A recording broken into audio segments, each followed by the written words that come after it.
புஸ்தகம் 18ஆம் அதிகாரம் 19ஆம் வசனத்தை கொடு. அல்லாமலும் உங்களில் இரண்டு பேர் தாங்கள் வேண்டிக் கொள்ள போகிற எந்த காரியத்தை குறித்தாகிலும் பூமியிலே ஒருமனப்பட்டிருந்தால் பரலோகத்தில் இருக்கிற என் பிதாவினால் அது அவர்களுக்கு உண்டாகும் என்று உங்களுக்கு சொல்லுகிறேன். இயேசு இந்த பூலோகத்திலே வாழும் பொழுது நம்முடைய சீஷர்களுக்கு சொல்லிக் கொடுத்த வார்த்தையாக இருக்கிறது. கர்த்தருடைய பிள்ளைகளே, இந்த வார்த்தை கவனித்து பாருங்க. ஒரு மனம் என்று சொன்னா நானும் உங்களுக்கு அதை ஆழமாய் சொல்ல வேண்டிய காரியம் இல்லை. என்று சொன்னா ஒரு மனம் என்பது என்ன காரியம் என்று உங்களுக்கே புரியும். ஆனா தேவன் ஏன் இந்த ஒரு மனத்தை கொண்டு வந்து இந்த சபையில பேச வேண்டும் என்று தேவன் விருப்பப்பட்டார் என்றுதான் நம்ம யோசிக்க வேண்டும். ஒரு மனம் என்று சொன்னா எல்லாருக்குமே புரியும். சகோதரி ஆராதனை செய்கிற வேளையிலே ஒரு மனம் என்ற வார்த்தையை சொன்னார்கள். அந்த வார்த்தை ஜபிக்கிற வேளையில் அந்த வார்த்தைகளை பயன்படுத்தினார்கள். இப்போ பிரசங்க வேளையிலும் பரிசுத்த ஆவியானவர் இந்த சபைக்கும் வந்திருக்கிற ஊழியக்காரர்களுக்கும் வந்த விசுவாசிகளுக்கும் சொல்லுகிற வார்த்தை ஒரு மனம் என்றது. ஒரு மனம் என்று சொன்னா உங்களுக்கு நல்லா புரிந்திருக்கும். பாருங்க, இந்த உலகத்திலே வாழ்கிற மக்கள் எல்லாம் எவ்வளவோ பேர் இருக்கிறாங்க. பாருங்க, எத்தனையோ அரசியல் கட்சிகள் இருக்கிறது. கட்சியில ஒருவருக்கு ஒவ்வொரு கொள்கை இருக்கும். ஒவ்வொரு கட்சிக்கும் ஒவ்வொரு கொள்கை இருக்கும். அந்த கொள்கையை ஒருவருக்கு பிடித்திருந்தா அவர்கள் போய் அந்த கட்சியில சேர்ந்து அந்த கட்சியில் இருந்து பொதுப்பணியை செய்வார்கள், சில வருமானத்துக்கு செய்வார்கள். அதுபோலத்தான் இப்படி பொதுமக்கள் பாருங்க இப்படிப்பட்ட காரியத்தை செய்கிறார்கள். அப்போ ஒரு தலைவன் ஒரு காரியத்தை சொல்லுகிறான்னு சொன்னா அந்த காரியம் இன்னொருவனுக்கு பிடித்திருந்தா அதுதான் ஒரு மனுஷன் அவன் தலைவனா இருக்கிறான். அவனுக்கு ஒரு காரியம் அவனுக்கு பிடித்திருந்தா அவன் சொல்லுகிற கருத்தோ அவன் சொல்லுகிற கோட்பாடோ அவன் சொல்லுகிற கொள்கையோ மற்றவருக்கு பிடித்திருந்தா அவனோடு சேர்ந்து கொள்ளுகிறது, அவனோடு இசைந்து இருப்பது, அவனோடு பேசுகிறது, அவனோடு பழகுகிறது, எல்லாம் காரியமும் சேர்க்கிறது. என்னவா வருகிறது? ஒரு மனமாய் வருகிறது. அல்லேலூயா. பாருங்க, ஒயின் ஷாப் வாசல்ல நின்னுட்டே இருப்பாங்க. கட்டிங்க சொல்லு வாங்குவாங்க. 4 பேர் சேர்ந்து குடிப்பாங்க. என்ன மாதிரி ஒரு மனம் பாருங்க. அல்லேலூயா. என்ன மாதிரி ஒரு மனம். பிசாசு உலகத்து மனுஷனுக்கு என்னப்பா கட்டிங்க வாங்க எங்க போலாம் உடனே 4 பேர் உடனே 4 பேர் சேருமா. அந்த 4 பேருக்கு இருக்கிற ஒரே ஒரு எண்ணம் ஒயின் ஷாப்புக்கு போகணும், குடிக்கணும். அதுதான் அவங்களுக்கு ஒரு மனமாய் இருக்கிறது. அதே போல கெஞ்சா அடிக்கிறவனும் இது போலத்தான். ஒரு டோப்ல வாங்கி போட்டானுங்க, சிமில்ல போட்டாங்கன்னா ஒரு 4-5 பேர் உட்கார்ந்தானா இவன் வாசிச்சா மொத்த பேருக்கு வந்து இதுல கூட கெஞ்சா பிடிக்கிறதுல கூட ஒரு மனத்தை பாருங்களேன். ஹalleluya. இன்ஜெக்ஷன் போடுற ஒரே ஊசி தான். அது எய்ட்ஸ் இருக்குமோ, கேன்சர் இருக்குமோ, டிபி நோய் இருக்குமோ, எந்த நோய் இருக்குதோ ஆனா ஊசி ஒரே இன்ஜெக்ஷன் தான். பாகுபாடு இல்லாத ஒரு மனதோட எல்லாரும் என்ன பண்ணுவாங்க, ஊசியை போட்டுப்பாங்க. ஆனா இந்த ஒரு மனம் ஊழியக்காரர்களுக்குள்ள இருக்கிறதா, இல்ல கிறிஸ்தவர்களுக்குள்ளே இருக்கிறதா, இல்ல சபைக்குள்ள இருக்கிறதா? இந்த சபைக்குள்ளே கால் வைக்கும்போது கர்த்தர் சொன்னார் எல்லாரும் வைராகியத்துக்கு தான் வருகிறார்கள். ஐயோ சொல்லிவிட்டு வேண்டாம் செய்கிறார்கள் ஒழிய எல்லாருக்குமே அந்த ஒரு மனத்தின் காரியம் தள்ளி இருக்கிறது. யாரும் தவறா நினைக்க வேணாம். பரிசுத்தாவின் சொல்லுகிறதை சொல்ல வேண்டியதான். அதுதான் சபைக்கு சொல்லுகிற பரிசுத்தம். காதுள்ளவன் கேட்க கடவன். அந்த காரியத்தை நான் உங்களுக்கு சொல்லுகிறேன். கர்த்தருடைய பிள்ளைகளே, எதனால இதை நான் சொல்லுகிறேன்னு சொன்னா கொஞ்சம் புரிந்து கொண்டு நம்ம கேட்க வேண்டும். ஏன்னு சொன்னா எல்லாம் வைராகியத்தில் செய்யலாம், எல்லா காரியத்தையும் செய்யலாம்.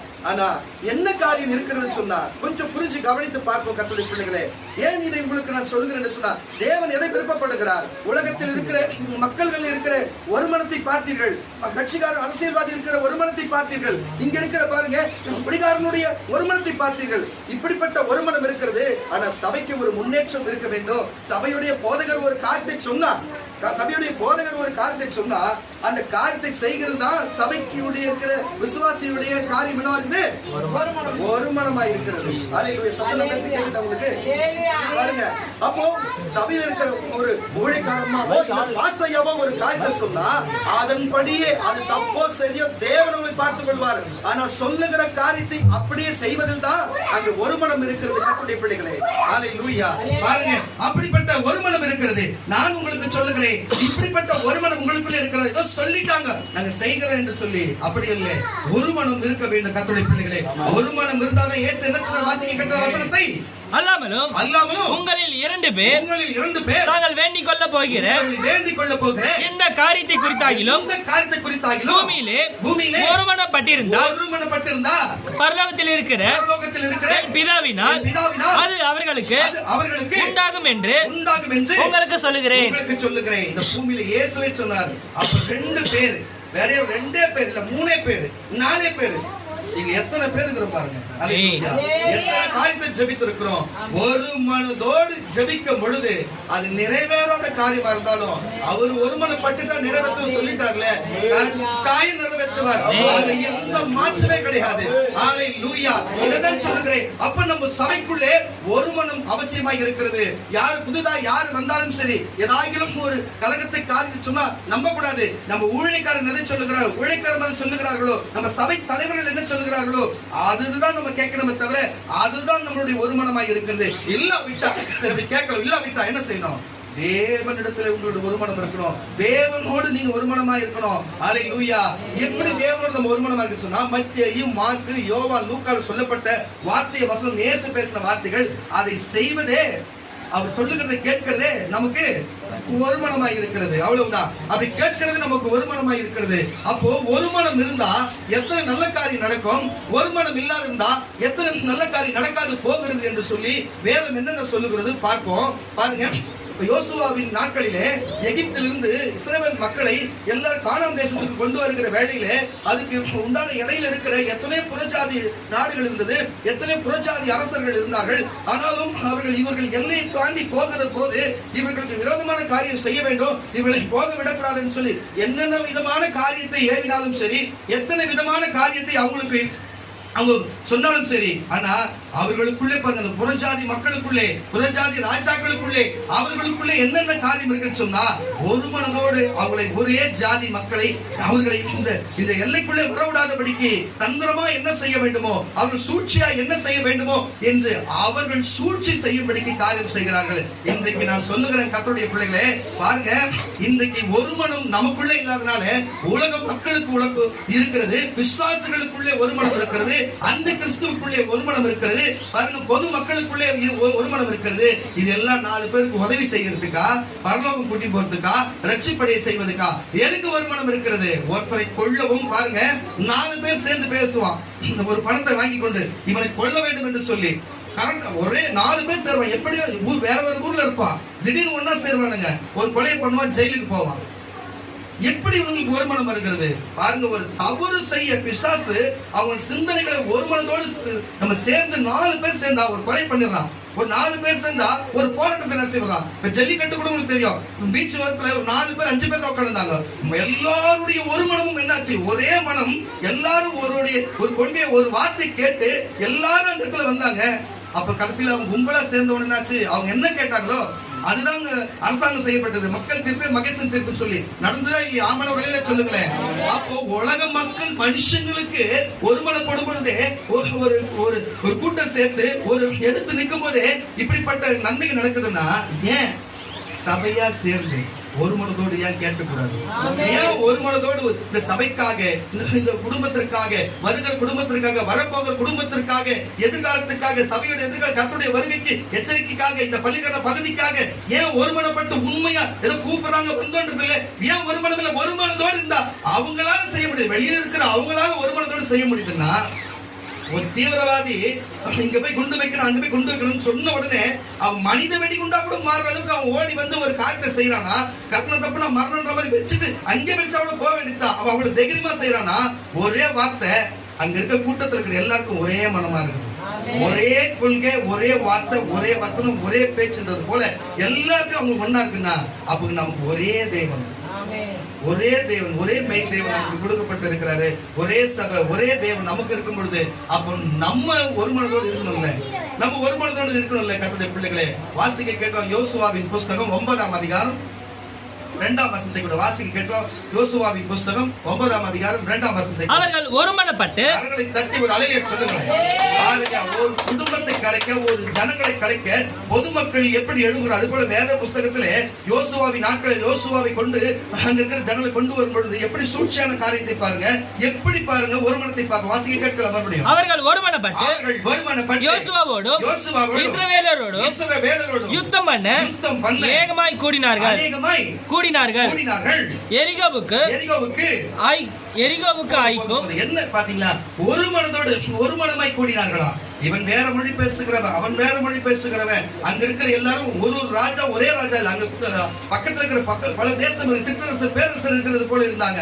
ஆனால் அவங்களுக்கு பிரச்சனைன்னு வரும்போது, இந்த எல்லையில இவங்க ஆக்கிரமிப்பு பண்ணிடுவாங்கன்னு வரும்போது, உடனே அந்த ஆளுகளை நியமித்து, நீ போய் நான் தூரத்துல இருந்து வந்திருக்கிறேன், நான் அப்ப கொண்டு வந்திருக்கிறேன், நான் திராட்சரசம் கொண்டு வந்திருக்கிறேன், நான் உங்களை எல்லா வரலாறு கேட்டு இருக்கிறேன், நீங்க உங்களோட தேவன் எந்தெந்த ராஜாக்கு விரோதமா செய்தாரோ எல்லாமே நான் அறிஞ்சிருக்கிறேன், அதனால நான் உங்களோடு வர போறேன்னு சொல்லி தந்திரமான காரியத்தை சொல்லி அவர்கள் உள்ள நுழைந்து அவர்கள் உள்ள எல்லைக்குள் போகாதபடிக்கு அவர்கள் தடை பண்ணும்படிக்கு செய்கிற காரியத்தை போலதான் கர்த்தருடைய பிள்ளைகளே இன்றைக்கு சபைக்குள்ள வராதபடிக்கு, தேவனுக்குள்ளே நம்ம இணையாதபடிக்கு, ஊழியக்காரர்களுக்குள்ள ஒரு இணைப்பு இல்லாதபடிக்கு, இடையிலே இப்படிப்பட்ட அந்நிய சக்திகள் எப்படி எழுப்புகிறதோ, பிசாசானவனும் ஒவ்வொரு மனதுக்குள்ளே ஒரு மனத்தை கெடுத்து விட்டு, நான் சொல்றதுதான் சரி, எங்க சபை சொல்றதுதான் சரி, நான் சொல்றதுதான் சரி, நான் ஜெபம் பண்றதா சரி, நான் பாடுறதா சரி, நான் போறதா சரி, நான் வரதா சரி, நான் கேட்கறதா சரின்றது போல இருக்கிற எண்ணங்கள் எல்லாம் மாற்றி கொண்டு, அல்லேலூயா, நமக்கு சபைக்குள்ள ஒரு தலைவரை கொடுத்திருந்தா, நம்ம சபையில தலைவர்களை ஏற்படுத்தியிருந்தா,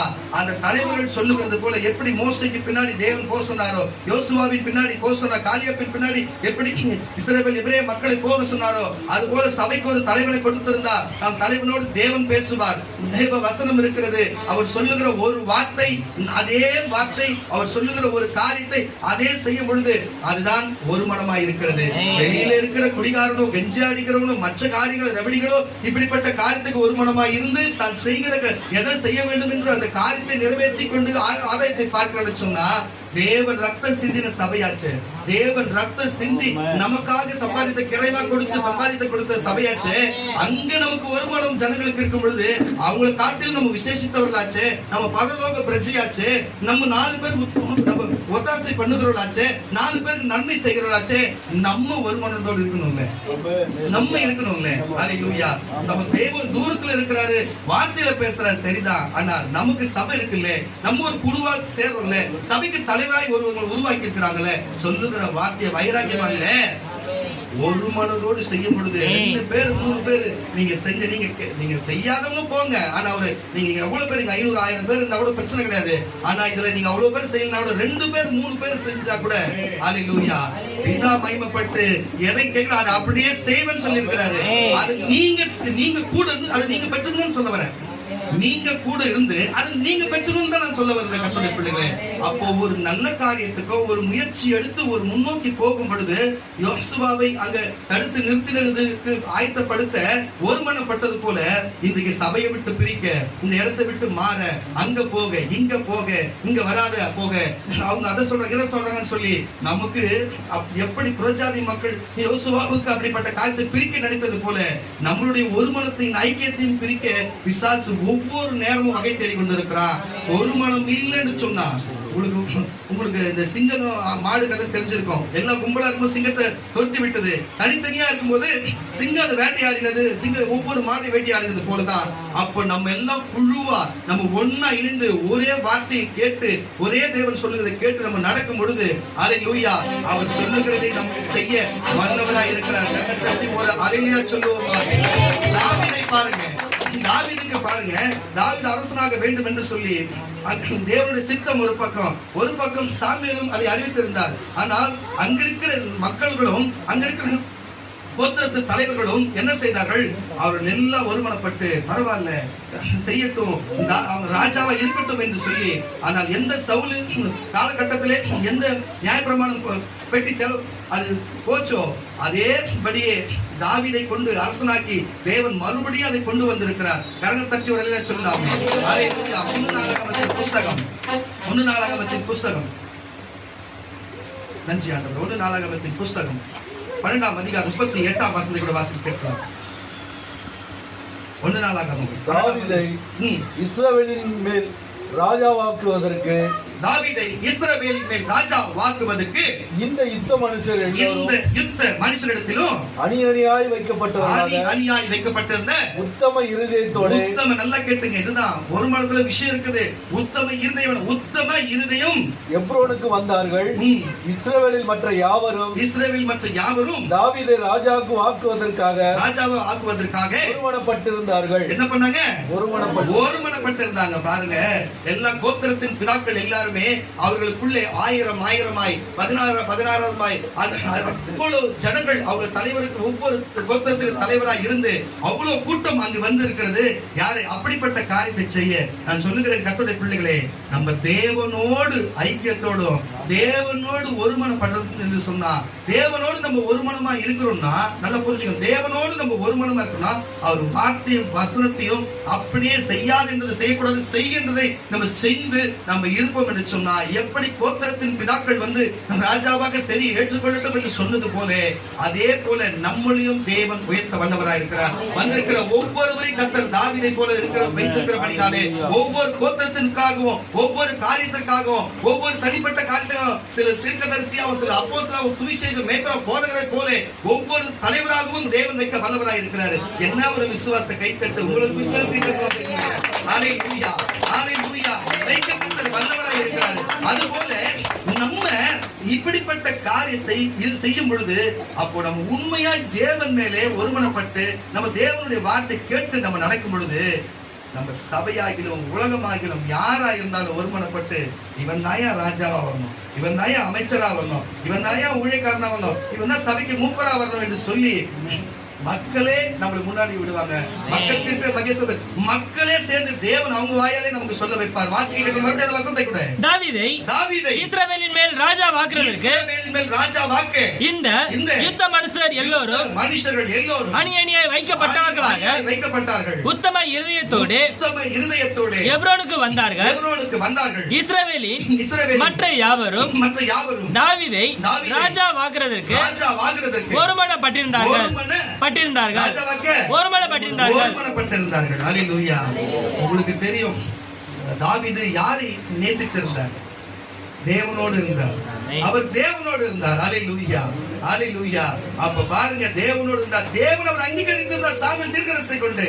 அதே போல என்ன காரியத்தை செய்ய வேண்டுமோ அவர் இந்த காரியத்தை செய்ய வல்லவராய் இருந்தார். நான் உங்களுக்கு சொல்லுகிறேன் கர்த்தருடைய பிள்ளைகளே, இன்றைக்கு தாவீதை போல ஆரம்ப காலத்திலே ஆடு வைக்கிறது போல இன்னைக்கு நீங்க தோல்வியாகவும் ஒன்றுமில்லாத நீங்க தாழ்விடமில்லை இருக்கிறவர்களாக கூட இருக்கலாம். ஊழியத்திலும் சரி வந்திருக்கிற சகோதரர்கள் நீங்களா இருக்கலாம். ஆனால் அவர் தேவனோடு தேவனை ஆராதித்து தேவனை துதித்துக் கொண்டு தேவன் பற்றி கொண்டு அவரோடு அவர் இணைந்து இருக்கிறபடியினாலே அல்லேலூயா, தேவனே அவரை அங்கீகரித்து தேவன் அவரோடு ஒருமனதோடு இருந்தபடினால், இவர் தேவனோடு ஒருமனதோடு இருந்தபடினாலே என்ன நடந்தது? அவர் ராஜாவாக அங்கீகரிக்கப்பட்டார். உலக அங்க இருக்கிற சுற்றுப்புறத்தில் இருக்கிறோம் அங்க இருக்கிற 12 கோத்திரத்தின் பிதாக்கள் மட்டுமல்ல, எல்லாரும் அதை அங்கீகரிக்கும்படிக்கு அதை ஏற்றுக்கொண்டார்கள். தேவன் அங்கீகரித்தார். அது போல கரகத்தச்சு சொல்லுவோமாக நம்மளும் அது போல தேவனுடைய வார்த்தை கேட்ட வசனத்தை கேட்டு அப்படி ஒழுக்கமாய் நடப்போம் என்று சொன்னா சபைக்குள்ளே நமக்கு ஒரு பெயர் செல்லுந்தா அது தலைவராகவும் ஒரு மூப்பராகவும் ஒரு குழுவில் ஆர்வம் செய்கிறோம், சங்கீத தியானத்துக்காகவும் பிரசங்கத்துக்கும் எல்லாத்துக்கும் நம்ம போதகரை கொண்டு தேவன் பேசி நமக்கு கொடுப்பார். அல்லேலூயா. தேவன் அப்படி வழி நடத்துவார். ஒரு கூட்டத்துக்கு நீ இதை போய் நடத்து, நீங்க போய் ஜபி, இங்க போய் இதை பண்ணு, இந்த காரியத்தை நீ பொறுப்பா செய் என்று கொடுப்பார். அப்படித்தான் ஆரம்பத்தில் செய்வார்கள். அதுக்கப்புறம் தான் படிப்படியா எல்லா காரியம் வரும். கர்த்தருடைய பிள்ளைகளே, அப்போ தாவீதுடைய ஆரம்ப காலகட்டத்தை பார்த்தோம். ஆனா அவர் முடிவு எவ்வளவு பெரிய காரியமா இருந்தது. அதுபோலதான் கர்த்தருடைய பிள்ளைகளை நம்மளோட இருக்கோம். நமக்கு எப்பொழுதுமே ஒருமனதோடு இருக்க வேண்டும். இயேசு பிதாவோடு ஒருமனதா இருந்தார். ஆமா, ஒரு அழில சொல்லுங்க. ஏன்னா பிதாவின் சித்தத்தை நிறைவேற்றுகிறதே இவர் வேலையா இருந்ததான். அப்போ பிதா சித்தம்னா ஒரு செயல், ஒரு வார்த்தை, ஒரு காரியம், ஒரு மனசுல நினைச்சது ஒரு காரியம் வச்சுங்களேன், அது அப்படியே என்னதுதான் அது பிதாவுடைய சித்தம், என்னுடைய பாக்கியம். அவர் என்ன சொல்றாரோ அதுதான் என்னுடைய காரியம் செஞ்சா அப்ப ஒரு வார்த்தை ஒரு சொல்லு அதன்படி ஒரு மனதோடு இருக்கிறாரு. அந்த எனக்கும் அதே தான் சொல்லி இவரும் செஞ்சா அப்ப ஒரு மனம் தானே. அதனால்தான் இந்த ஒரு மனம் இயேசு வந்து பிதா மேல ஒரு மனமா இருந்தனால பிதா என்ன பண்ணாரு? இயேசு மேல இருந்தார். அதனால்தான் பிதா சொல்லுகிறதையும் நினைக்கிறது எல்லாத்தையும் இயேசு செஞ்சாரு. இயேசு பூமியில கேட்கறது எல்லாத்தையும் பிதா செஞ்சாரு. அதே போல இந்த பூமியில கிறிஸ்தவர்களாகிய ஊழியக்காரர்களாகிய சகோதர சகோதரிகளே, நம்ம இயேசுவோடு ஒருமனதோடு அவர் வார்த்தை மத்திய மார்க்கு யோவான் லூக்கால் சொல்லப்பட்ட வார்த்தையின்படி அன்பாகவும் உண்மையாகவும் சபைக்கு உண்மையாகவும் பாருங்க, ஜபம், வேத வாசிப்பு, சபை கூடுதல் போன்ற எது காரியம் செய்தாலும் ஊழியக்காரர்கிட்ட கேட்டு செய்கிற இந்த 4 பக்குவமான காரியம் ஒரு மனுஷனுக்கு ஒரு சக விசுவாசிக்கு தான் உங்களுக்கு தோல்வியே கிடையாது. இயேசு இதை செஞ்சாரு. அல்லேலூயா. பிதாவினுடைய வார்த்தையை கேட்டு எங்கெங்க எதை செய்யணுமோ எப்படி ஜெபிக்கணுமோ கேட்டு அதன்படியே செஞ்சாரு. அதனால தான் சொல்லுங்க இந்த காரியம் தான் தேவனோடு நம்ம இருக்கிறதுக்கு ஒரு மனமாய் இருக்கிறது. இதுதான் தேவனோடு இருக்கிறதுக்கு நமக்கு ஒரு மனமாய் இருக்கிறது. கர்த்தருடைய பிள்ளைகளே, செப்பனியாவின் புஸ்தகம் 3ஆம் அதிகாரம். நன்றி ஆண்டவரே, நன்றி இஸ்ரவேலே ராஜாவே. அப்ப அந்த தீர்க்கதரிசிகளை கொண்டு என்ன காரியத்தை தேவன் பேசுகிறார் பாருங்க. இப்படிப்பட்ட காரியத்தை தேவனுக்கு விரோதமாய் பேசி, தேவனுக்கு விரோதமான காரியங்களை செய்து, தேவனுக்கு விரோதமான காரியங்களை செய்கிற யாரா இருந்தாலும் தேவன் அவர்களை பார்த்து கொண்டுதான் இருக்கிறார். அல்லேலூயா. 3ஆம் அதிகாரம் 9ஆம் வசனத்தை வாசிக்க கேட்கிறோம். அப்பொழுது ஜனங்கள் எல்லோரும் கர்த்தருடைய நாமத்தை தொழுது கொண்டு ஒருமனப்பட்டு கரங்களை தட்டி வரல சொல்லுவாங்க. ஆனா இப்ப நம்ம பார்க்கும்போது எல்லாம் ஒருமனப்பட்டு தொழுது கொண்டாங்க. ஆனா அதுக்கு முன்னாடி என்ன செய்தாங்கன்னா, தேவனுக்கு விரோதமான காரியம், தேவனுக்கு அசுத்தமான காரியம், தேவனுக்கு எது பிடிக்காது அந்த காரியம் எல்லாம் காரியத்தையும் செய்து தேவனை கோபப்படுத்தி, தேவனை மன கஷ்டப்படுத்தி அவர்கள் தேவனை விட்டு விலகி போய் இருந்தவர்களா இருந்தார்கள். ஆனால் அங்க இருக்கிற தீர்க்கதரிசிகள் எத்தனையோ எச்சரித்தார்கள். ஆனா இறுதியிலே அதை ஏற்றுக்கொண்டு தவறை உணர்ந்தவர்களும் தவறின்படி மாற்றிக்கொண்டவர்களும் தேவன் அண்டையிலே போகும் பொழுது பாருங்க, தப்பு செய்ய போது அவன் மட்டும் செய்யறானே, அவங்க மட்டும் கேட்க மாட்டாங்களே சொல்லி ஸ்கூல் படிக்கிற பிள்ளைகளை அப்பதான் சொல்லுவோம். ஸ்கூல் வீட்டுல வந்து பாத்தீங்கன்னா ஒரு 4-5 பிள்ளைகள் இருந்தா ஒரு பிள்ளை தப்பு செஞ்சு அவன் மட்டும் பண்ற, அக்கா மட்டும் பண்ணுது, தம்பி மட்டும் பண்றானேன்னு சொல்லி அப்படியே ஒரு மனமாயிடும். அவங்க பிரச்சனைக்கு அவங்க பண்றாங்க, நானும் பண்ணுவேன்ற மாதிரி. அப்ப யாரோ ஒருவர் பண்ணும்பொழுது அவங்களா தவறு செய்யறாங்கன்னு சொல்லி இவங்களும் பின்மாற்றமாய் போனது நிமித்தம் படாத பாடுபட்டார்கள். ஆனா ஐயோ இது தவறு என்று திரும்பி ஒருத்தர் வந்த பிறகு நம்மளும் ஒன்னா போவோம் என்று சொல்லி ஒரு மனதோட தேவனுக்கு விட்டார்களா? அல்லேலூயா. அதுக்கு முன்பு எத்தனை பாடுகளும் எத்தனை பிரச்சனைகளும் தேவனுக்கு விரோதமாக செய்யலாம், எத்தனை பாடுகள், கஷ்டங்கள், துன்பம், துயரங்கள் எவ்வளவு வச்சாங்க. இன்னைக்கு நான் சொல்லுகிறேன், உங்களுக்குள்ள இருக்கிற உங்களோட பழகினவர்கள் விசுவாசம் இல்லாமல் இருக்கலாம். அவங்க சபையை குறை சொல்லலாம், தேவனை குறை சொல்லலாம், இது சரியில்லை, இந்த சபைகள்லாம் சரியில்லை, கிறிஸ்தவர்களே சரியில்லை, ஊழியக்காரங்களே சரியில்லைன்னு சொல்லலாம். அல்லேலூயா. அவங்களோடு நீ ஒருமனப்படாதே, நீ வந்து பாரு, நீ சபைக்கு வந்து பாரு, என் தேவனத்துல கேட்டு பாரு என்று நீ சொல்லி அவங்கள உன் கூட ஒருமனமாய் மாத்த வேண்டுமே தவிர நீ அவர்களோடு போக கூடாது. நீ அப்படி போனா இவர்களுக்கு, நீங்க வீட்டுல போய் வாசித்து பார்த்தா தெரியும், இவர்களுக்கு பிரச்சனை உங்களுக்கு வந்து சேரும் என்பதை எச்சரிக்கிறேன். ஆனால் நீங்கள் தேவன் பட்சத்தில் வார்த்தை வசந்தி கேட்டீங்கன்னா இப்படி கொடுக்க போற ஆசீர்வாதம் உங்களை வந்து சேரும் என்று சொல்லுகிறேன். மறுபடியும் வசந்த வாசித்து கேட்கலாம். அப்பொழுது ஜனங்கள் எல்லோரும் கர்த்தருடைய நாமத்தை தொழுது கொண்டு ஒருமனப்பட்டு அவருக்கு ஆராதனை செய்யும்படிக்கு தட்டி வரல சொல்லுவாங்க. அவர் ஒருவருக்கு ஆராதனை செய்யும்படிக்கு நான் அவர்கள் பாஷையை சுத்தமான பாஷையாக மாறுபடுவேன், பாஷையாக மாற்றுவேன். அல்லேலூயா, அல்லேலூயா. அப்ப நான் சொல்லுகிற கர்த்தருடைய பிள்ளைகளே, இப்ப இவ்வளவு காரியம் இருக்கிற பேசுகிறதும் சிந்திக்கிறதும் செயல்கிறதுமான பல காரியங்கள் மாறி போயிருக்கலாம், ஆனா தேவன் என்று சொல்லுகிற பொழுது அல்லேலூயா, இதுக்கு மேல தேவனுக்கு எதிர்த்து நம்ம செய்ய முடியாது. தேவனோடு ஒரு மனமா இருக்கணும், சபையோடு ஒரு மனமா இருக்கணும் என்று சொல்லி நான் சொல்லுகிறேன். கேட்டுக்கொண்டிருக்கிற கர்த்தருடைய பிள்ளைகளே, சகோதரியே, நீ வந்து இப்படியா எண்ணிக்கொண்டு இருக்கிற, ஐயோ நான் வாழ்ந்தே இருக்க கூடாது, நான் ஏன் தான் பிறந்தேன், நான் மரித்திருக்கலாம் என்று சொல்லி நான் சொல்லுகிறேன். கேட்டுக்கொண்டு இருக்கிற கர்த்தருடைய பிள்ளைகளே, நீ நாள் செத்துனா 16 நாள் ஆயிருக்கும், உன்னுடைய நீ தற்கொலைக்கு முயற்சி பண்ணுறேன்னு கர்த்தருடைய பரிசுத்த ஆவியானவர் சொல்லுகிறார். இங்க இருக்கிற பொதுவா இருக்கிற எல்லாருக்கும் நான் ஒரு காரியத்தை சொல்லுகிறேன். கேட்டுக்கொண்டு கர்த்தருடைய பிள்ளைகளே, நீங்கள் குடும்பத்தோடு ஒரு மனமா இருக்கணுங்க, மனைவி கணவனோடு ஒரு மனமா இருக்கணும். புரிஞ்சுக்குங்க. இப்போ ரட்சிக்கப்படாத கணவனா இருந்தாருன்னா நீங்க தயவு செய்து அவங்க புரிய வச்சு அவர் சொல்றது நம்ம கேட்கிற மாதிரி ஒரு மனமா இருக்கணுங்க. ஒரு குடும்பம் ஒரு மனமா இருக்கணுங்க, கணவன் பேச்சை கேட்கணும். ஒருவேளை ரட்சிக்கப்படாத மனைவி இருந்து ரட்சிக்கப்பட்ட கணவன் இருப்பேன்னு சொன்னா சொல் பேச்சை கேட்கணும். குடும்பம் ஃபர்ஸ்ட், கணவனும் மனைவியும், கணவன் சொன்னா மனைவியும் சரின்னு சொல்லணும். இப்போ வீட்டுல அப்பா இன்னைக்கு நான் மீன் குழம்பு வைக்கிறேன், மீன் வறக்கிறேன் அப்படின்னு சொல்லிட்டாங்கன்னா, இல்லம்மா சாம்பார் வச்சு கருவாடு வரேன்னு சொல்லக்கூடாது. அப்படியாம்மா, சரி உப்பு கொஞ்சம் கம்மியா போட்டுக்குமா, காரம் கொஞ்சம் தூக்கலா போட்டு, புரியுதுங்களா உங்களுக்கு? இப்படி போய் இன்னும் ஒரு மனதோட எல்லாம் அமைதியா கண்ணத்தை கலையில சொல்லுங்க. நான் கண்ணூர் நீங்க இருக்கிறீங்களா எனக்கு தெரியல. அது எதுக்கு இதை சொல்லுன்னு சொன்னா ஒரு மனதோடு இருக்கணும்னு சொல்ல வருகிறேன் நானு. அப்ப வேணாமா குழம்பு மாத்தி வைனா அது ஒரு மனசு கஷ்டமா, நான் இதை செய்யலாம்னு சொன்னேன். ஆனா அந்த ஒரு செய்வா அப்படின்னு சொல்லி சொன்னா அதுதான் ஒரு மனம். அல்லேலூயா. வீட்டு கணவனார் இன்னைக்கு ஒரு 1500 ரூபாய் சம்பாதிச்சு கொண்டு வந்தாருன்னு வச்சுங்களேன், ஏங்க 200 ரூபாய் குறையுதுன்னு கேட்க கூடாது. அப்படியா, சரி பரவாயில்ல ஏத்துக்கணும். இப்ப கொஞ்சம் கஷ்டமா இருக்குமே, கணக்கு ஒரு எதுக்கு சொல்லுன்னு சொன்னா அப்ப அதுவும் ஒரு மனமா இருக்கு, இதுவும் ஒரு மனமா இருக்கு. இப்படி ஒன்னோடு ஒண்ணு ஒரு மனதோட அவங்க சொல்றது அப்படி நம்ம கேட்டு சரின்னு போயிட்டா, நம்ம சொல்றது அவங்க கேட்டு சரின்னு போயிட்டா நமக்கு ஏங்க பிரச்சனை, நமக்கு ஏங்க நம்ம பிசாசு ஏங்க உள்ள வர போறான், அதை நம்ம செய்ய மாட்டோமே. முதல் இவ்வளவு நாம சொன்ன சபை சபை சபை சபைன்னு, சபைக்கு முன்னாடி வீடு இருக்குதுங்க. வீட்டுல ஒரு மனம் இருக்கணும், முதல் பிள்ளைங்களுக்குள்ள ஒரு மனம் இருக்கணும், பிள்ளைங்க பத்த தாய் தகப்பனுக்குள்ள ஒரு மனம் இருக்கணும், கணவன் மனைவிக்குள்ள ஒரு மனம் இருக்கணும். அப்படி ஒரு மனமா இருந்தா அதே காரியத்தை நீ சபையில வந்து காட்டுவேன். அல்லேலூயா. சபையில இருந்து நீ ஒரு மனமா இருப்ப, வீட்டிலே நீ ஒரு மனமா இல்ல, சபையில வந்து எப்படி இருப்ப? அதே கலவரமும் அதே கலகமான காரியம் தான் இருக்கும். இப்படி ஒரு எண்ணங்கள் இருந்தா தயவு செய்து சொல்லுகிறேன், அதெல்லாம் மாற்றி விட்டு இனிமே குடும்பத்துக்குள்ள சகோதரிக்குள்ள ஒரு மனமா இருக்க. சொல்லுங்க, கேளுங்க. அவங்க ஏதோ தப்பான காரியத்தை சொல்லுகிறதோ, தவறான ஒரு போட்டு வாங்கி வச்சுட்டு எனக்கு கொஞ்சம் ஊத்தி கொடுமா, சைடு ஸ்டெப்ஸ் கொடுமா, அப்படி கரெக்டா செய்கிறது ஒரு மனம். அப்படி சொல்லல, உங்களுக்கே புரியும். நான் ரொம்ப ஆரம்ப பார்த்தவங்க நினைக்கிறேன். நல்ல காரியத்தை சொல்லி பிரோஜனமான காரியத்தை, ஒரு சண்டை வருதுன்னா சண்டையில இருந்து அது தடுத்து நிறுத்துற காரியத்தை சொல்லி சொல்லும் பொழுது நீங்க அதுக்கு ஒரு மனமா இருங்க. சரி, நான் உங்க பேச்ச கேட்கிறேன், சரி நீ சொல்றது நான் செய்யறேன், சரி நீ சொல்றது சரிதான், அப்படி ஆமா ஆமா அப்படின்னு நம்ம போயிட்டு வச்சுங்களேன், அதுதான் ஒரு மனம். அவர் மனசுல இருக்கிறது இதுதான் செய்யணும்னு இருந்தாருன்னா சரி அப்படின்னா, அப்போ உன் மனசுல அதையும் நான் செய்யணும்னு அர்த்தம். அப்போ ஒரு மனமா இருக்குது, எந்த ஒரு பிரச்சனை வராது. அவரோட மனசு எப்படி இருக்குது, அதே மாதிரி உன் மனசை மாறப்போகுது. இதைதான் தேவன் எதிர்பார்க்கிறார். அவர் மனசுல இருக்கிறதுனாது பூமியில இருக்கிற எல்லா மனுஷனும் ரட்சிக்கப்படணும், எல்லாம் பரலோகத்துக்கு வரணும், எல்லாம் மனம் திரும்பணும், நான் போய் செய்யணும். ஆனா என் ஜனங்க போய் செய்வாங்க இருக்கிறாரு. நீங்க ஆமாண்டவரே அதேதான் எனக்கும், நான் போய் செய்கிறேன் நீங்க நினைக்கும் போதுதான் அது ஒரு மனமா இருக்குது.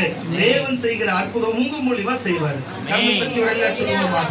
இதுதான் ஒரு மனத்தின் காரியமா இருக்கிறது கர்த்தருடைய பிள்ளைகளே. அல்லேலூயா. இப்படிப்பட்ட காரியம் தான் இருக்குது. இன்னும் ஒரு 2-3 வசனம் வாசிக்கலாம். அப்போஸ்தலர் நடவடிக்கையின் புஸ்தகம் 5ஆம் அதிகாரம் 9ஆம் வசனம் பாருங்க. இந்த மனுஷங்க சபைக்குள்ள கூட வந்து எப்படிப்பட்ட அப்போஸ்தலர் நடவடிக்கை புஸ்தகம் 5ஆம் அதிகாரம் 9ஆம் வசனத்தை வச்சுங்க. நான் சொல்லுகிற இந்த வார்த்தைகள் கவனிங்க.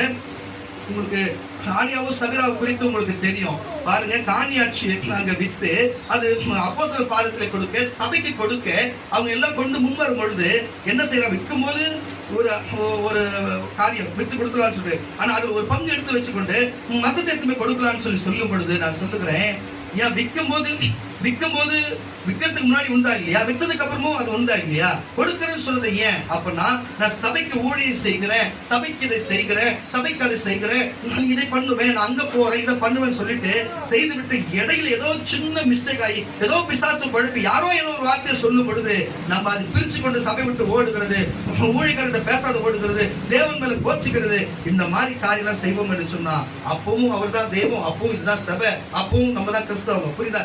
எப்பவுமே நம்ம தான். அது போல இவங்க விற்கும் போது அதேதான், வித்ததுக்கு அப்புறமும் அதுதான். ஆனால் அப்போஸ்தலனாகிய அங்க ரொம்ப கோபம் கொண்டு நீ இப்படி செய்தாய் என்று சொல்லி அவர்கள் இந்த வார்த்தை கேட்டோன்னே செத்து 2 பேரும், முதல் கணவனும் 2வது மனைவி செத்து விடுகிறதை நம்ம பார்த்திருப்போம் கர்த்தருடைய பிள்ளைகளே.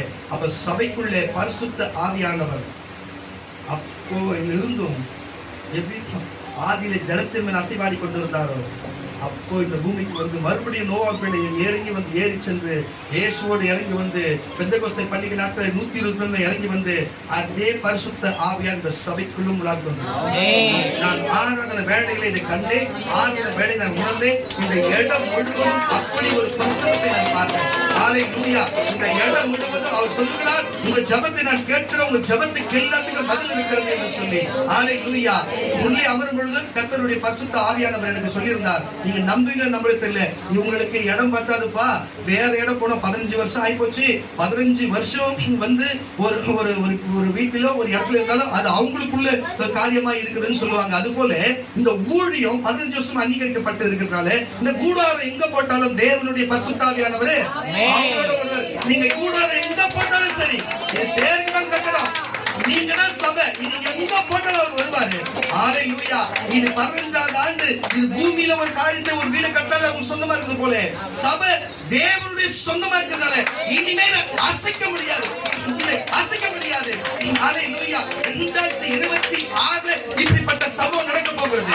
எனக்கு அடையாளமா கர்த்தர் ஒரு காரியத்தை சொன்னார். வட இந்தியாவில் இருக்கிற இந்த மார்வடி சொல்லுவாங்க பாத்தீங்களா, மார்வடின்னு சொல்லி சேர்த்து சொல்லுவாங்க பாருங்க, அவங்க நம்ம சபைக்கு வருவார்களா, அநேக இஸ்லாமியர்கள் வருவார்களா, இந்த நிமித்தம் அதிக வேற்றுமொழி பேசுகிறவங்க சபைக்கு வருவார்கள், அவர்கள் இந்த சபைக்கு தூணாக நிறுத்துவார்கள், அவர்கள் அநேக காரியத்தை இந்த சபைக்கு ஒத்தாசை பண்ணுவார்கள். பரிசுத்த ஆவியானவர் நமக்கு சொல்லி இருக்கிறார். அல்லேலூயா. நீங்க எதிர்பார்த்தா இந்த ஊரிலே, நீங்க எதிர்பார்த்தா இந்த தெருவிலே, நீங்க எதிர்பார்த்தா ஏன் இங்கே அடைய கர்த்தர் கொடுக்க வல்லவராய் இருக்கிறார். நீங்கள் கவலைப்படுவதை கவலைப்படாதீர்கள். கர்த்தர் நான் மாறாத தேவன். நான் உங்களுக்காகவே இதோ என் மகிமை பச்சுக்கோ இவரை கவலை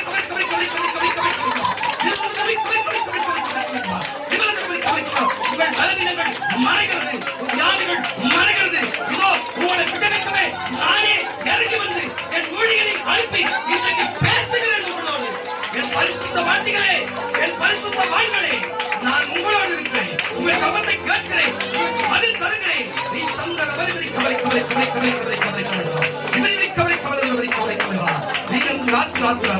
கர்த்தர் உங்களோடு.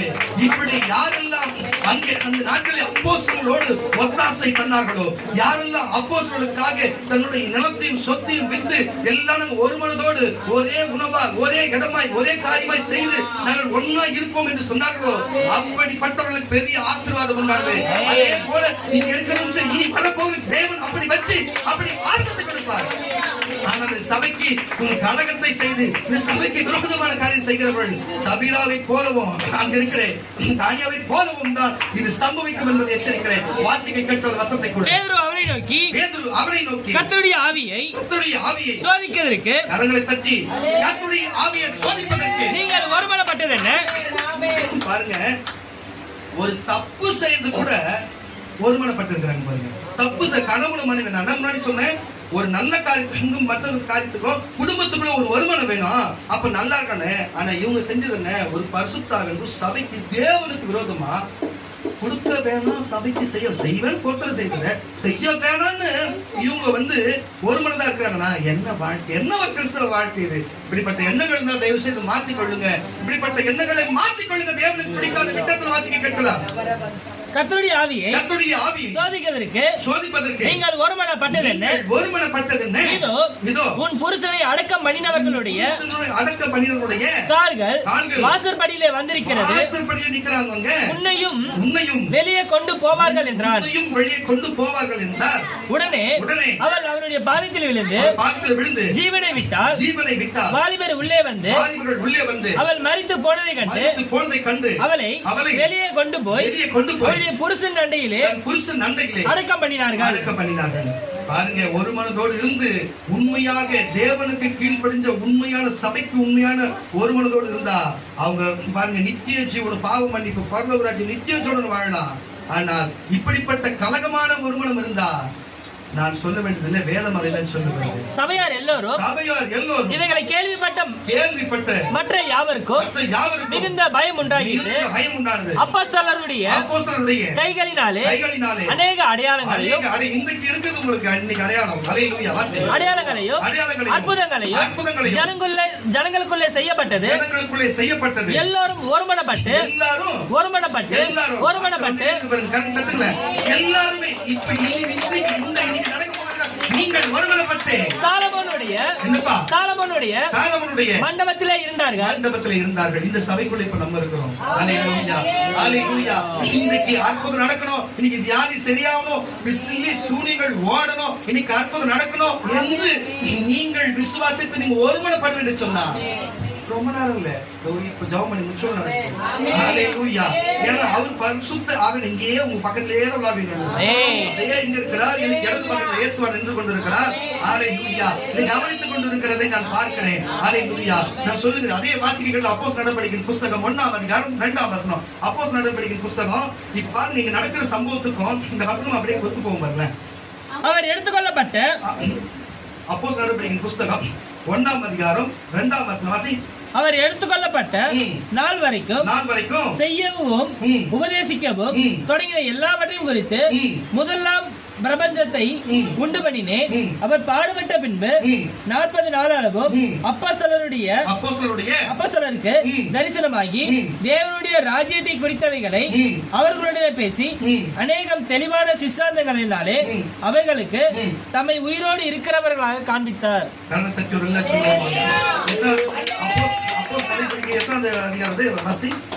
அப்போஸ்தலர் 1:2 அது 46 வசனம் தான் பாரு. இல்ல 2ஆம் அதிகாரம் 1ஆம் வசனம் பாரு. எத்தனாவது வசனமா இது? 2:46. நீங்க வாசிங்க. அவர்கள் ஒருமனப்பட்டவர்களாய் தேவ ஆலயத்திலே அனுதினமும் தரித்திருந்து வீடுகள் தோறும் அப்பம் விட்டு மகிழ்ச்சியோடும் கெட்ட எண்ணம் இல்லாத கபடம் இல்லாம இருதயத்துடன் போஜனம் பண்ணி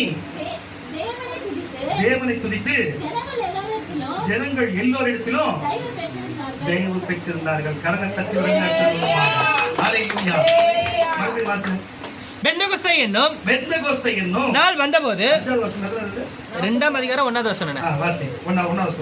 பெந்தெகோஸ்தே என்னும் நாள் வந்தபோது அவர்கள் எல்லோரும் ஒருமனப்பட்டு, இன்னைக்கு நம்ம எல்லாருமே ஒருமனப்பட்டு வந்திருக்கிற எல்லாருமே நீங்க ஊழியக்காரங்க தான். மூத்த பரிசுத்தவான்களுக்கு முன்பு இங்க பிரசங்கிக்க தேவன் பெரிய வாக்கியத்தை கொடுத்த கர்த்தருக்கு நான் நன்றி சொல்லுகிறேன். அல்லேலூயா.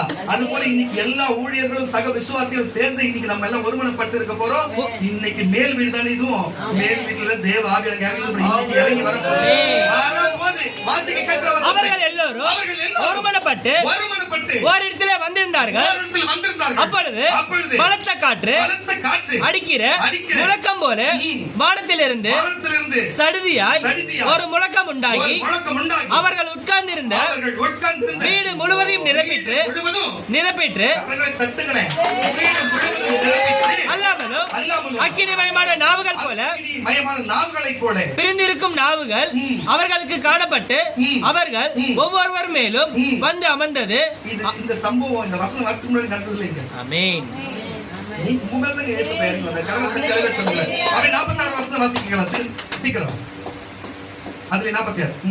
அவர்கள் ஒருமனப்பட்டவர்களாய் மறுபடியும் வசனம் ஒருமனப்பட்ட போது தேவ ஆலயத்திலே அனுதினமும் தரித்திருந்து வீடுகள் தோறும் அப்பம் விட்டு மகிழ்ச்சியோடும் கபடம் இல்லாத இருதயத்தோடும் போஜனம் பண்ணி தேவனை துதித்து ஜனங்கள் எல்லோரிடத்திலும் தயவு பெற்றிருந்தார்கள். ரட்சிக்கப்படுகிறவர்களே கர்த்தர் அனுதினமும் சபையிலே சேர்த்துக் கொண்டு வந்திருந்தார். இதுதான் சொல்ல வருகிறேன். நம்ம சபை நடத்தணும்னா விசுவாசங்களாகிய மற்ற கேட்டுக்கொண்டிருக்கிற கர்த்தருடைய பிள்ளைகளே, நம்ம தான் நம்ம சபைக்கு ஒத்தாசை பண்ணணும். நம்ம தான் நம்ம சபைக்கு பாருங்க. ஒரு மனம் என்பது மனசுல மட்டும் இல்ல. நம்ம சபை நம்ம பிள்ளைங்களுக்கு நம்ம உணவு கொடுப்போம்ல, நம்ம அப்பா அம்மாக்கு நம்ம உணவு கொடுப்போம்ல, நம்ம வச்ச செடிக்கு நம்ம தண்ணி ஊத்துவோம்ல, நம்ம பைக்கு நம்ம பெட்ரோல் போடுவோம்ல, அதெல்லாம் நம்மளுக்கு தானே. அது போல ஒரு மனம் இருந்தா நம்மளுக்கு தான் இந்த செய்யப்படுது. அல்லேலூயா. அப்ப இந்த செய்யப்பட்ட காரியம் நடக்கும். வெளியில இருக்கிற சகோதர சகோதரர் உள்ள வந்து அனுதினமும் சபையில சேர்க்கப்படுவாங்க. அதுக்கு முக்கிய காரணம் யாரு? நீங்க தான் இந்த சபையை நீங்க தான் ஒத்தாசை பண்ணணும். அல்லேலூயா. நீங்க நினைக்காதீங்க எதுனா ஏதோ பேசுறேன்னு சொல்லிட்டு நான் ஐயாவை பார்த்ததும் கிடையாது, ஐயா பேசுறது கேட்டதும் கிடையாது நானு. ஆனால் பரிசுத்த ஆவியானவர் சொல்லுகிறது நான் சொல்லுகிறேன். நான் கர்த்தருடைய தீர்க்கதரிசி என்பதனாலே நான் எனக்கு அவர் வெளிப்படுத்துற மட்டும் தான் பேசுவேன். தேவையில்லாத எக்ஸ்ட்ரா கதை நான் பேசுகிற ஆளும் கிடையாது. நான் மாதிரி பேசவே மாட்டேன். கரங்களை தட்டி சொல்லாங்க. அப்போ ஒரு மறுபடியும் தவறு செய்து இருந்து மீட்டு கீழ்ப்படிஞ்சு வருகிற மக்களை எப்பொழுதும் காக்கிற தேவனா இருக்கிறார். ஆனா கீழ்ப்படியாது இவ்வளவு தூரம் நம்ம பேசியும் நான் இப்படித்தான் இருப்பேன்னா நம்ம ஒண்ணுமே பண்ண முடியாது. அப்படிப்பட்ட ஆட்கள் தான் ஆமோஸின் புஸ்தகம் 3ஆம் அதிகாரம் 3ஆம் வசனம் சொல்லுகிறது. ஆமோஸின் புஸ்தகம் 3ஆம் அதிகாரம் 3ஆம் வசனத்தை கூட வாசிக்க கேட்கலாம். ஒரே ஒரு வசனம் தான். 2 பேர் ஒருமனப்பட்டிருந்தால் ஒழிய தட்டி உடனே சொல்லுங்களேன். 2 பேர் போதும். இவ்வளவு பேர் கூட இல்ல. 2 பேர் ஒருமனப்பட்டிருந்தால் ஒழிய ஒருமித்து நடந்து போவார்கள்.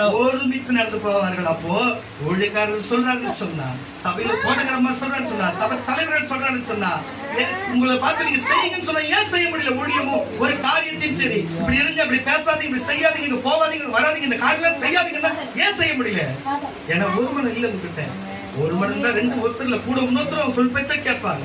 அல்லேலூயா. அப்ப ஒரு மனம் இருக்கணும்னா ஒரு மனுஷன் அன்பா இருக்கணும், கீழ்ப்படிதலா இருக்கணும், பரிசுத்தமா இருக்கணும், ஜெபிக்கணும், வேதத்தை வாசிக்கணும், சபை கூடுதல் விட்டு விடாத வரணும், ஊழியக்கார பேச்சு கேட்கணும்.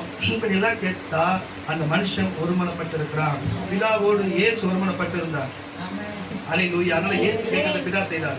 பிதா இயேசுவோடு ஒருமனப்பட்டு இருந்தார். பிதா சொல்லுகிறது எல்லாத்தையும் இயேசு செய்தார். சீஷர்கள் எல்லாருமே இயேசு சொல்லுகிறதை சீஷர்கள் கேட்டாங்க. அதனாலதான் இயேசு செய்த அற்புதத்தை காட்டின சீஷர்கள் நிழல்பட்டெல்லாம் சுகமானது. அதே போல அவர் சித்தாந்தத்தை, அவருடைய வார்த்தை வசனத்தை கேட்டு இது என்னுடையது என்று ஒரு மனதோடு போயிட்டு தன் ஜீவனை கூட கொடுக்க முன்வந்து போனார்கள். அல்லேலூயா. இன்றைக்கும் உங்களுக்கு சகல இங்க மிஷனரியா போயிருக்காங்கன்னு சொல்லியிருந்தீங்க. எல்லாம் யாகமாய் போயிருக்காங்க சொன்னா அதுதான் ஒரு மனம். சீஷர்கள் செய்தார்கள், இவர்களும் செய்யறது. அந்த ஒரு மனம் எல்லாம் செய்ய முடியாது, யாரும் இப்படி தியாகமா செய்ய முடியாது. அல்லேலூயா. உங்களை நாங்க அப்படி செய்யணும்னு சொல்ல வரல. சபையை தாங்குங்க, சபை போதனை சொல்றது கேளுங்க. குடும்பத்துல கணவன் மனைவியா ஒழுங்கா நீங்க ஒரு மனமா இருங்க. தாத்தா பாட்டியோடும், பேரன் பிள்ளையோடும், பிள்ளைகள் தகப்ப தாயோடும், சபையோடும், உறவோடும் எல்லாரும் நம்ம எல்லாம் ஒரு மனதோடு இருந்தா அல்லேலூயா. வேத வசனத்தோடும் ஜபத்தோடும் சபையோடு இருக்கணும். நம்ம துஷ்ட காரியங்கள் உலக மக்களோடு இருக்கவே கூடாது. விக்கிரக ஆராதனையோடும் உலக மக்களோடும் உலக நட்பு, உலக காரியம், உலகத்துக்குரிய எந்த காரியத்தோடும் நீங்க போய் நீங்க ஒரு மனமா இருந்தீங்கன்னா நான் எதுவும் சொல்றது இல்லை. அல்லேலூயா. அவன் என் ஃப்ரெண்டு, எங்க சொந்தக்காரனால போய் செஞ்சுட்டேன், நான் போயிட்டேன் வந்துட்டேன், இது மறு பேச்சே கிடையாது. அல்லேலூயா. அது நம்ம எதுவுமே பேச முடியாது. அது எல்லாம் வெறுத்து தான் தேவன் நேசிக்கணும். அல்லேலூயா. அப்படி அவங்க என்ன நம்ம கிட்ட வரணும், எந்த காலத்துக்கு நம்ம அவங்க கிட்ட போகவே கூடாது. கர்த்தருடைய பிள்ளைகளை புரிஞ்சு கொள்ளும். கர்த்தருடைய பிள்ளைகளை வாசிக்கிற முடிச்சுலாம் 1 பேதுரு புஸ்தகம் 3ஆம் அதிகாரம். 1 பேதுரு புஸ்தகம் 3ஆம் அதிகாரம். நன்றி ஆண்டு புஸ்தகம் அது இருக்கிற மொத்த அதிகாரமே வாசிக்க வேண்டியிருக்குது. 1 பேதுரு புஸ்தகம் 3ஆம் அதிகாரம் 8ஆம் வசனத்தோட வாசிக்க. மேலும் நீங்கள் எல்லோரும் உங்களை பார்த்து நம்ம சபையை பார்த்து கரெக்டா சொல்றேன். நான் அதிகமா சொல்றதுனால வார்த்தை வசனமாக சொல்றேன். நோட் பண்ணீங்க. வாசிப்பா மறுபடியும். மேலும் நீங்கள் எல்லோரும் கேட்டுக்கொண்டிருக்கிற சபையார் மக்கள் எல்லோரும் ஒருமனப்பட்டவர்களும், கரங்களை தட்டி ஒருமனப்பட்டவர்களும், இரக்கமுள்ளவர்களும், இரக்கம் அதுதான் சொல்ல பாருங்க. நமக்கு அன்பு இரக்கம் உள்ளவர்களும், இரக்கமுள்ளவர்களும், சகோதர சிநேகம் உள்ளவர்களும், மன உருக்கம் உள்ளவர்களும், இணக்கம் உள்ளவர்களுமாய் நீங்கள் இருந்து தீமைக்கு தீமையையும் உதாசீனத்துக்கு உதாசீனத்தையும் சரி கட்டாமல், நீங்க அப்படி சரி கட்டாம இந்த சபைக்கு வர நீங்க சரி கட்டாம அதற்கு பதிலாக நீங்கள் ஆசீர்வாதத்தை சுதந்தரித்துக் கொள்ளும்படி நீங்க ஆசீர்வாதத்தை சுதந்தரித்துக் கொள்ளப்பட்டதாக அழைக்கப்பட்டவர்கள் என்று, அதுக்காகவே நீங்க அழைக்கப்பட்டவர்கள் இன்றைக்கு என்று அறிந்து ஆசீர்வதியுங்கள். நீங்கள் மற்றவங்களை ஆசீர்வதிங்க. ஜீவனை விரும்பி, பொருளினாலும் பணத்தினாலும் நீங்க சுகபக பலத்தினாலும் அவளை ஆஸ்வதிங்க. ஜீவனை விரும்பி, நான் நல்லா இருக்கணும் ஜீவனை விரும்பி நல்ல நாட்களை காண வேண்டும் என்கிறவர் பொல்லாப்புக்கு தன் நாவையும் கபடத்துக்கு தன் உதடுகளையும் விலக்கி காத்து பொல்லாப்பை விட்டு நீங்கி நன்மை செய்து சமாதானத்தை தேடி அதை பின்தொடர கடவன். 11. கர்த்தருடைய கண்கள் நீதிமான்கள் மேல் நோக்கமாய் இருக்கிறது. உங்களை கரங்களை தட்டி வரல சொல்லு. நீதிமான்கள் மேல் நோக்கமாய் இருக்கிறது. நீங்க ஜெபிக்கிற ஜெபம், இங்க உட்கார்ந்து இருக்கிற எத்தனை பரிசுத்தவான்களோ உங்களுடைய ஜெபம் தேவனுடைய பார்வைக்கு நோக்கமாய் இருக்கிறது. அவருடைய செவிகள் அவர்கள் வேண்டுதலுக்கு, உங்களுடைய இன்னைக்கு எப்பவுமே இந்த ஜெபிக்கிறது உபவாச கூட்டம் தானே, நீங்க நம்ம ஜெபிக்கிறது தானே, அவருக்கு ஜெபிச்சா சத்தம் கேட்கல, காது கேட்கல, நீங்க ஜெபிக்கிறீங்க தானே, நீங்க பரிசுத்தவான் தானே, உங்களை தான் சொல்றாரு வாசிக்க கேட்கலாம். அவருடைய செவி அவர்கள் வேண்டுதலுக்கு, உங்களுடைய வேண்டுதலுக்கு கவனமா இருக்கிறது. தீமை செய்கிறவர்களுக்கும் கர்த்தருடைய முகம் விரோதமா இருக்கிறது. உங்களுக்கு விரோதமா இருக்கிறது. நீங்கள் நன்மையை பின்பற்றுவீர்களானால், நன்மையை பின்பற்றி உங்களுக்கு யார் கெட்டது பண்ண போறாங்க? நீங்க நன்மை பின்பற்றுவீர்களானால் உங்களுக்கு தீமை செய்கிறவன் யார்? நீதி நிமித்தமாக நீங்கள் பாடுபட்டால் பாக்கியவான்களாய் இருப்பீர்கள். 14. போதும் கரங்க தட்டி வரவில்லை சொல்லுமாறு. அப்ப நீங்க ஒருவேளை இந்த சபைக்கு வந்து எதனா பாடுபட்டு இருந்தா நீங்க நீதி நிமித்தம் பாக்கியவானா இருப்பீங்க. அதனாலதான் தேவன் அனுமதிச்சிருப்பாரு. இல்லைன்னா உங்களுக்கு அதை அனுமதிச்சிருக்க மாட்டாரு. அதை புரிஞ்சு கொள்ளுங்கன்னு சொல்லுகிறத இந்த வார்த்தை சொல்லுகிறேன். இப்ப இதுல இருந்து நமக்கு என்ன புரிஞ்சிச்சு? இயேசு பிதாவோடும் ஒருமனமா இருந்தார், பிதா இயேசுவோடும் இருந்தார், இயேசுவோடு சீஷரோடு இயேசு இருந்தார். இன்னைக்கு நம்ம இயேசுவோடும் நம்ம போதகரோடும் சபையோடும் வேத வசனம் மத்திய மார்க்கு யோவான் லூக்கால் சொல்லப்பட்ட வார்த்தை வசனத்தோடும் நம்ம இனிமே ஒருமனமா இருக்க போறோம். உலகத்தின் படி அல்ல, பாவத்தின் படி அல்ல, சிற்றின்பத்தின் படி அல்ல, உலக வாழ்க்கையின்படி அல்ல, தேவனுடைய ராஜ்யத்தின்படியும் அவர் சபையின்படியும் அவர் வசனத்தின்படியும் நம்ம தாழ்த்தி தேவனே நீதான் தஞ்சம் என்று வந்திருக்கிறபடினாலே நமக்கு தேவனை நம்முடைய ஆசீர்வாதத்தை நம்மளை பலப்படுத்த போகிறார். ஹல்லேலூயா, ஹல்லேலூயா.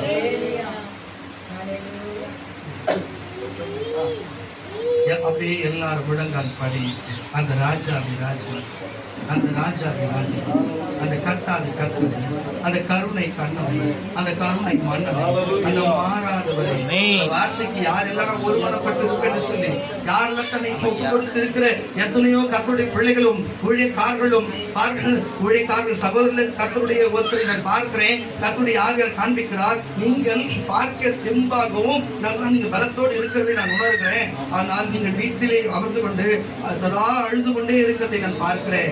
ஏன் மகனே உனக்கு இந்த காரியம்? ஏன் மகனே நான் உன்னோடு இல்லையா? நான் உன் பட்சத்தில் இல்லையா? கேட்கிறது செய்கிற இது வரைக்கும் உனக்கு நான்